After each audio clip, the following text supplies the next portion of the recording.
Now,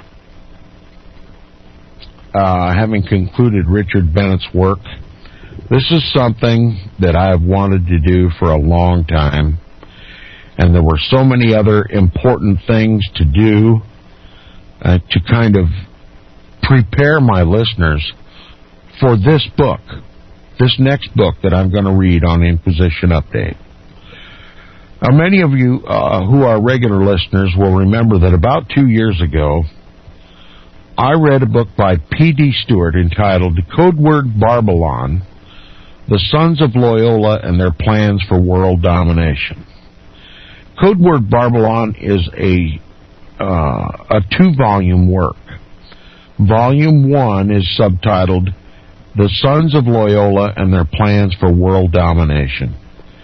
This book now is entitled also Codeword Barbelon, but it is subtitled Antichrist is a Woman Alive and Well Again. Now, that might seem startling to someone who's not familiar with who this woman is. Let me dispel any reaction to that. The Bible calls the Roman Catholic Church a harlot, a whore, an unfaithful woman. The title literally reveals that it is the Roman Catholic Church that is Antichrist in the world, the power of Antichrist in the world. So don't be confused by the title. Again, the title is Codeword Barbelon, Antichrist is a Woman Alive and Well Again by P.D. Stewart, and I highly recommend that people get a copy of this book. This edition and also edition 1, and keep them. Study them as you would for an examination. It's probably the most comprehensive, all-encompassing, detailed description of the Vatican Jesuit-led New World Order and its workings that I've ever read. Volume 1 and Volume 2 together literally, in my mind, constitute a graduate degree in the Vatican Jesuit-led New World Order. If you want to understand everything that's happening in the world today, Rome's New World Order, then get this 2-volume set. You may get it at luxverbi.org, www.luxverbi.org. Just Google the title. You may find distributors of this book elsewhere. Lux Verbi is in the UK, and I would recommend that you try to find an American distributor of this book. Sometimes this book can be bought for $25 or $26. The normal asking price is $39.95, I believe. But the 2-volume set is indispensable, in my opinion. And those who listen to my reading and discussion of the book, of the first book in the series, went right out and got the second volume of the set as well. It's just that important. Now, I want to begin by reading the back flap, just to give you an introduction to the book. It says, a work of stunning revelations and of extraordinary insight. More, it is a work of great scholarship.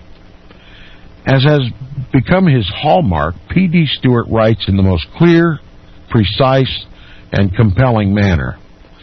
This author must now be given the credit as one of the most exact thinkers who have graced this generation, possessing to a degree that is almost inconceivable in an age like ours of loose thinking and slapdash reasoning, the power of following through his convictions to a logical conclusion.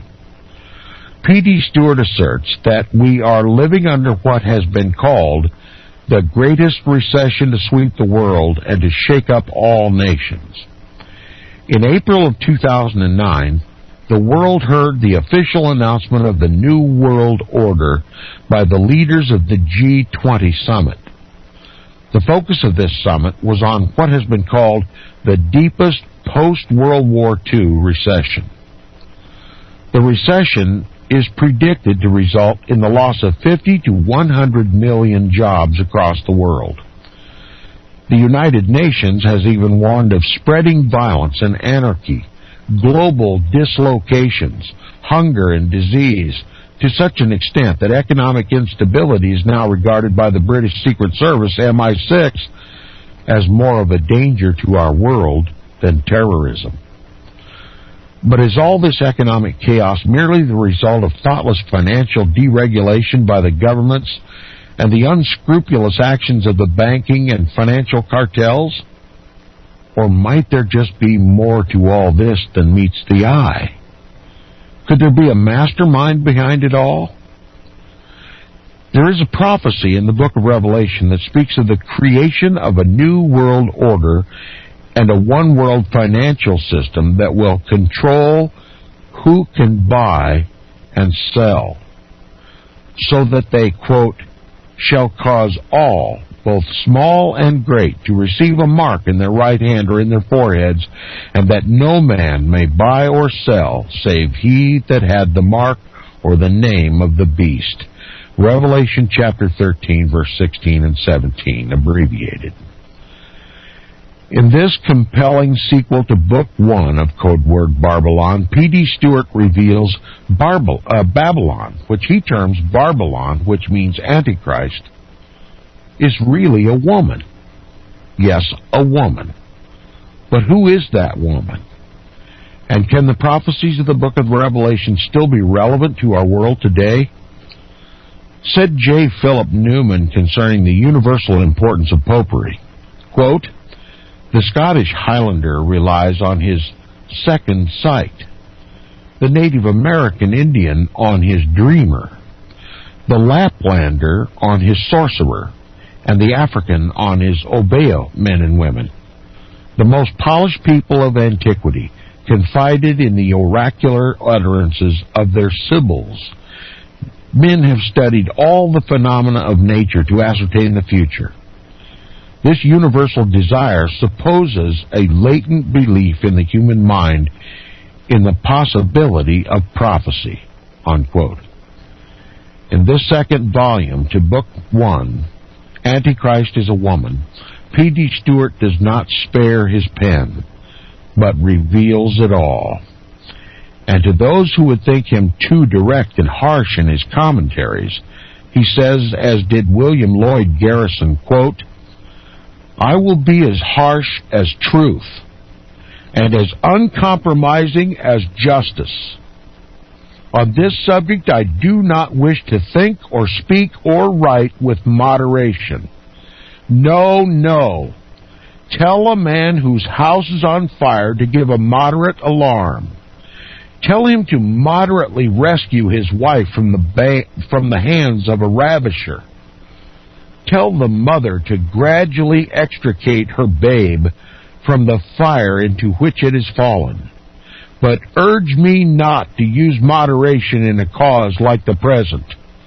The apathy of the people is enough to make every statue leap from its pedestal and to hasten the resurrection of the dead. Unquote. P.D. Stewart, October 2009.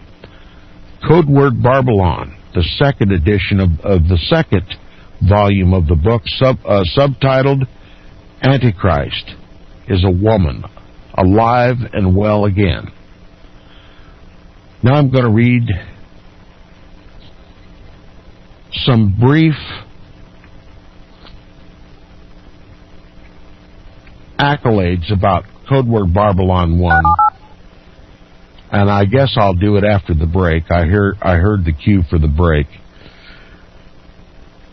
In order to prepare yourself for what I'm about to read, Codeword Barbelon 2, I'll just call it, I'll read some reader reviews from Codeword Barbelon 1. And that will entice you to listen up and to run right out and get a copy of Codeword Barbelon 1 and 2 and read them for yourself and share them with friends and family. This is a very important book. We'll be back The introductory portion begins this way with some listener or some reader feedback on the book.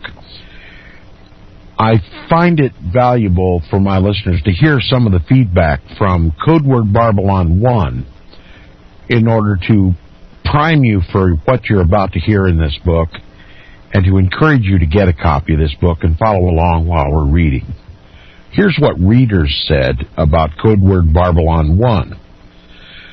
The book is superbly written and hard to put down once you start reading it. Quoting from a considerable amount of current and historical source material and documents, this non-fiction book will awaken you to who's really who in the corridors and back alleyways of power. I'm looking forward to the second volume. That from D. Robinson from the UK. I found the book Codeword Barbelon absolutely amazing. Probably the one thing that amazed me most.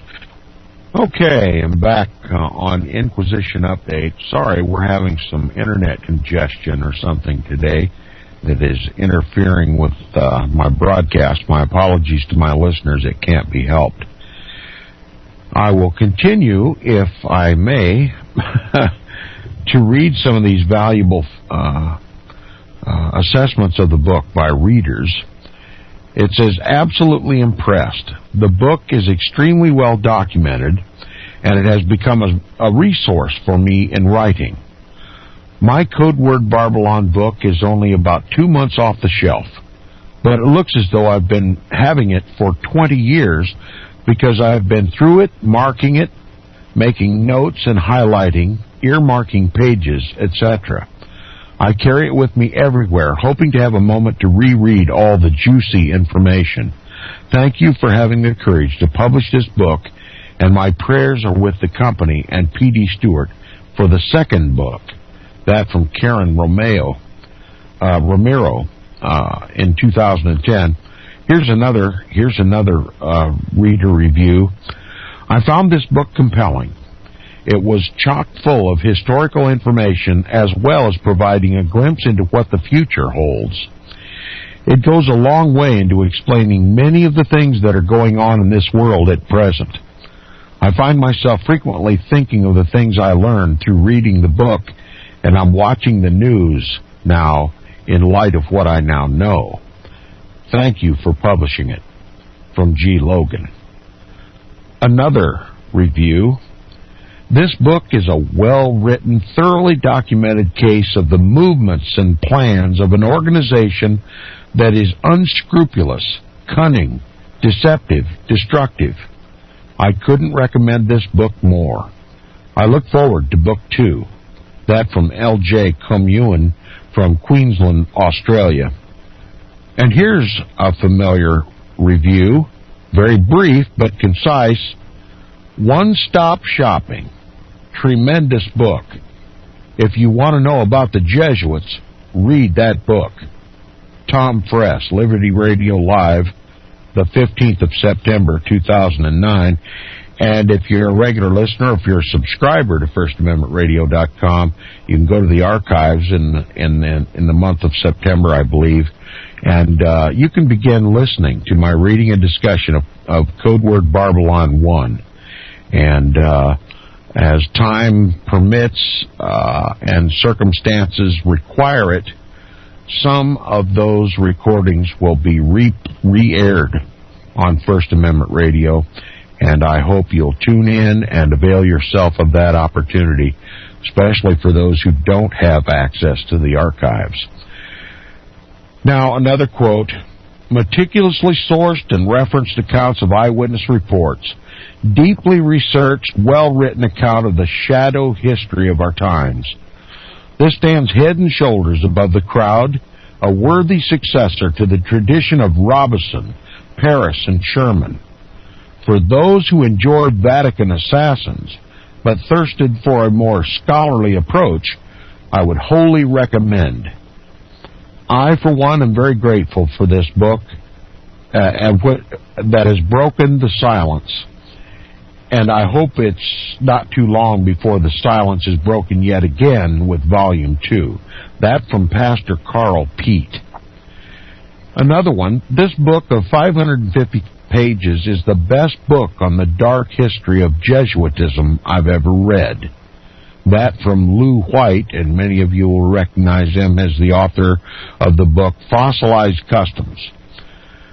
Another reviewer says, marvelous book, valuable information. I can't wait for Volume 2. That from Richard Coanda from Hollywood, California, in 2009. Another one, I've enjoyed the Codeword Barbelon book very much. I'm reading it for the second time and buying it for gifts and urging all I know to read it. Sandra Pooley. Another one, an excellent book. I like P.D. Stewart's superb ability in expressing what he has to say. I also especially like the documentation and verification he provided. Thank you and Mr. Stewart for the first book, and I can't wait to read Book 2. William, who wrote in February in 2010. Here's another one. Book 1 connects the dots. My customers are calling for Book 2. That from the New Life Mission, Thursday, February 2010. Many of my listeners are also familiar with New Life Mission. Another quote, this is quite impressive and at the top of my list of concrete factual information. From Justin Brown in February of 2010. Another one says, I am extremely anxious to read Book 2 because Book 1 made quite an impression on me. I found Book 1 to be one of the best written books on the subject.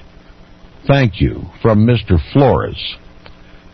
And finally, why this second volume? P.D. Stewart answers in the words of Thomas E. Watson. Quote, it was but yesterday that the Roman peril was but a small cloud, not larger than a man's hand upon the distant horizon.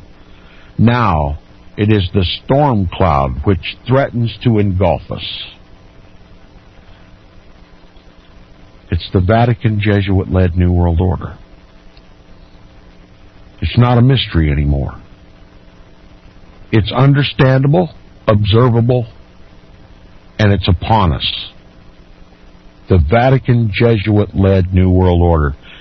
And it is the mission of Inquisition Update to educate as many people as possible, and I find no better source for that information, that education, than P.D. Stewart's books, both Codeword Barbelon 1 and Codeword Barbelon 2. P.D. Stewart's the author of other works, too. One entitled Codeword Barbelon, Danger in the Vatican, the Sons of Loyola and Their Plans for World Domination.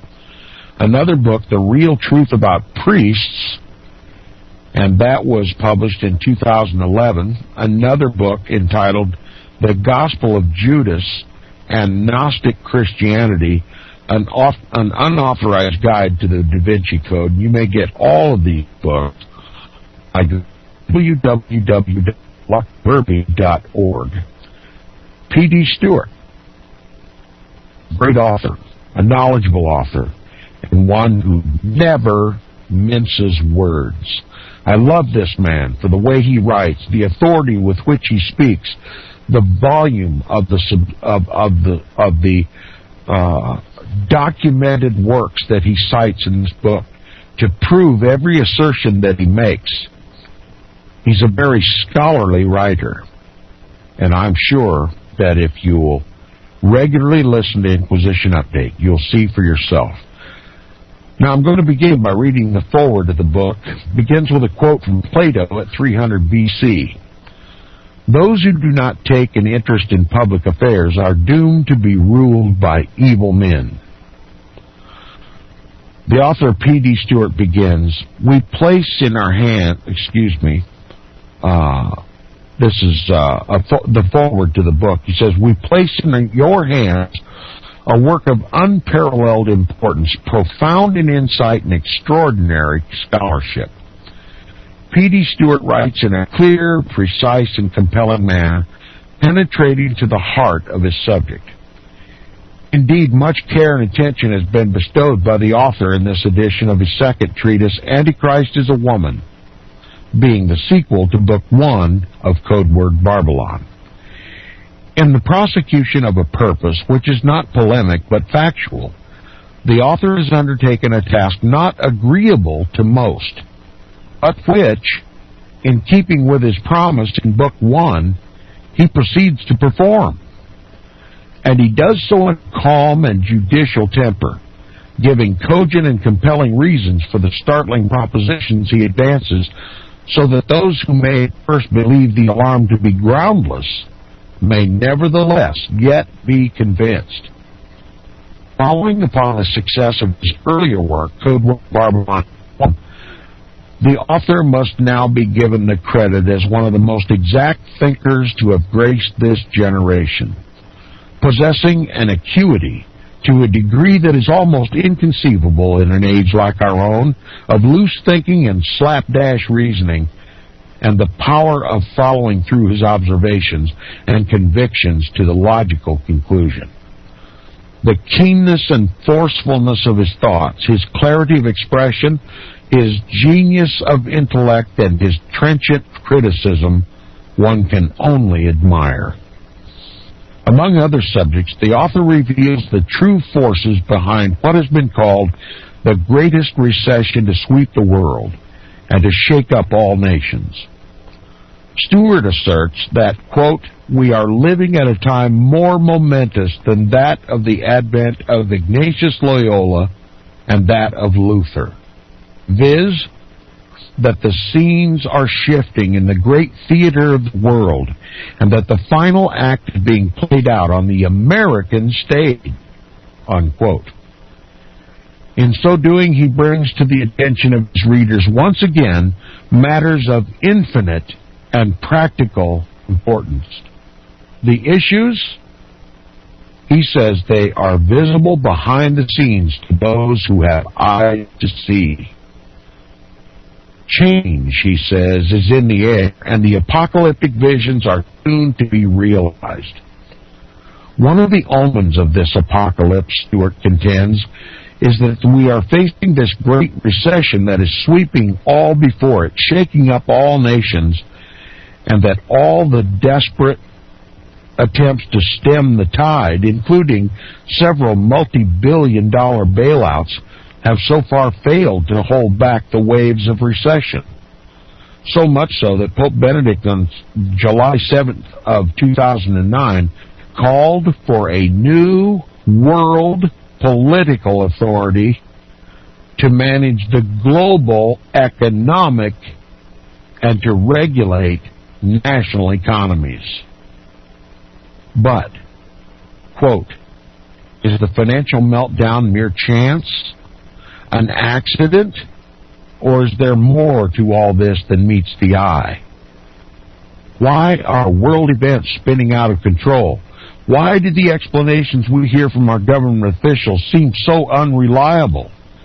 And why did the establishment news media leave us feeling like we've only heard part of the story? Was Thomas Watson right when he warned in 1910 that the evils of the credit and paper system must at no distant day lead to a monetary crisis? Unquote. Why is this all happening now?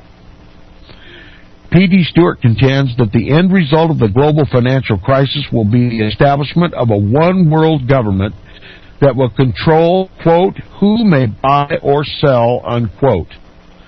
He refers to the book of Revelation as forecasting this development. And while some may yet doubt the relevance and reliability of prophetic predictions, it is an age-old human propensity to try and see into the future. This, quote, universal desire supposes a latent belief in the human mind in the possibility of prophecy, unquote. In fact, the greatest scientist of his generation, no less than he who propounded the theory of gravity, Sir Isaac Newton, wrote in 1727, quote, about the time of the end, a body of men will rise up who will turn their attention to the prophecies and insist upon their literal interpretation, unquote. This they will do, quote, in the midst of much clamor and opposition, unquote. Indeed, it is impossible to read this book without feeling that it propounds vast of information, which explains a great bulk of prophecy, and in a manner that is precise, convincing, and startling. In presenting this second volume to the public, the author does so in the hope of reaching an even larger audience, and for the same reason that one would awaken a sleeping family in a burning dwelling, or wave a lantern at a crowd with shouts of danger at the approach of a railway train about to derail. For as the author shows most convincingly, the stage is now set for a gigantic global financial system of unimaginable evil as foretold, essentially satanic in its origin and under the control of what in Scripture is called Antichrist, or the apostasy of the latter times. The author does not take up the time of his readers with labored arguments.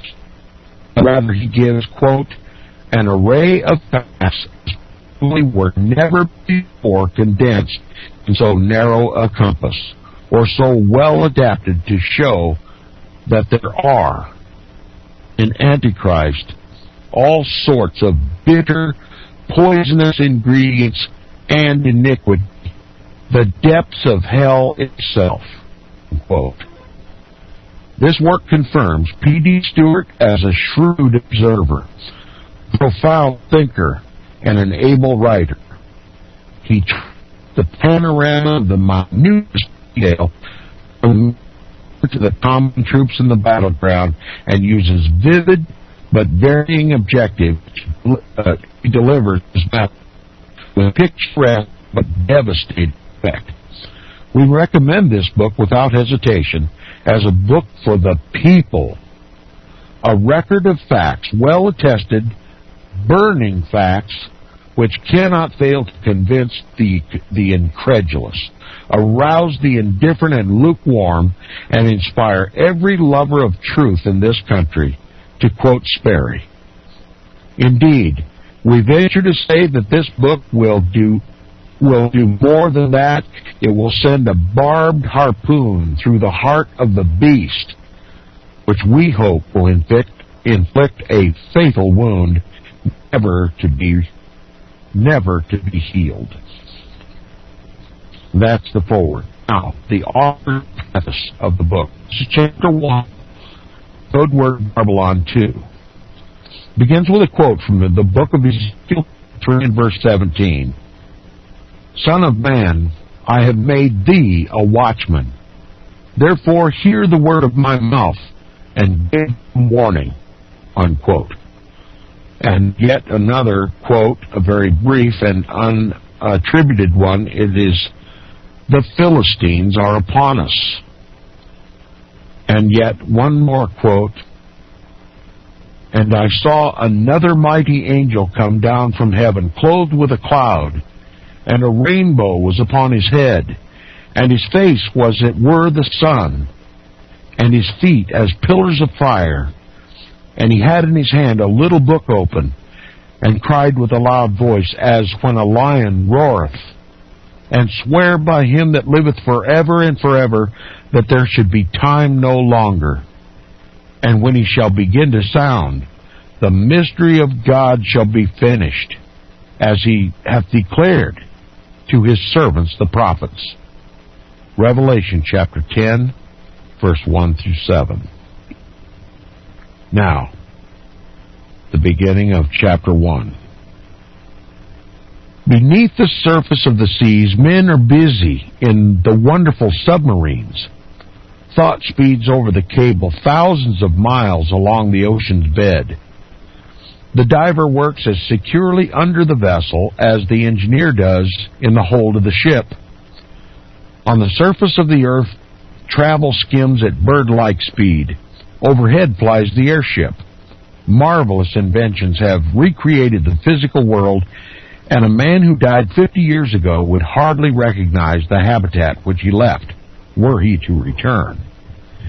In science and in art, in literature and journalism, the human mind has scouted antiquated forms and dogmas, boldly dashing onward in higher and better standards.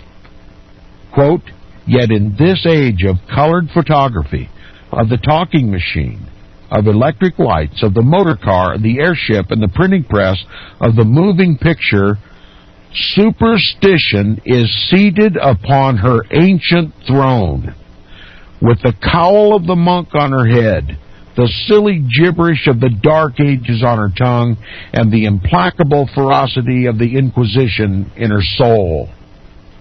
We see men, sane in all other respects, degrading their intellectual manhood by subscribing to tenets that a 10-year-old boy ought to reject.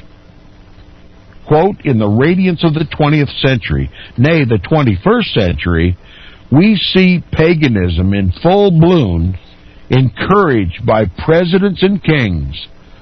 We find a delegate among the diplomats in America, in the nation's capital, taking a sly, underhand part in our political affairs."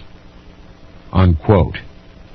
Reader, these are not my words. I wish they were, but since I cannot write as eloquently or as incisively, I gladly adopt them as my own. These words, reader, are from a man far more immense in stature than myself, Thomas Edward Watson, who lived from September 15th, 1856 to September 26, 1922, a lawyer and a member of the United States House of Representatives from 1891 until 1893, and a vice presidential and presidential nominee for the Populist Party, a breakaway sect of the Democratic Party. And while I may not agree with every view that he expressed, Mr. Watson, I certainly endorse every word of the above. Why have I quoted to you from the above passage? What, you ask, is its relevance to the age in which we live, when Mr. Watson's words were penned way back in 1915? That, dear reader, is the subject of this book. I have titled this second volume, The Codeword Barbelon, as Antichrist is a Woman, for good reason. It is the culmination of my efforts in exposing a powerful hierarchy, the deadliest menace to our liberties. Said Watson, quote, "The agents of this hierarchy are in secret league with the head chiefs of political parties and are even in high political office. They have shackled the press, and the cowardly politicians are in deadly fear of them." And I've run out of time. I'll finish this tomorrow, but indeed, we are confirming what the Bible says. The city, Vatican City, that great city which reigneth over the kings of the earth, that mighty city which dwells upon 7 hills in Rome, is also a church, described in the Bible as a woman. She's alive and well again, and she claims divine right to rule this world.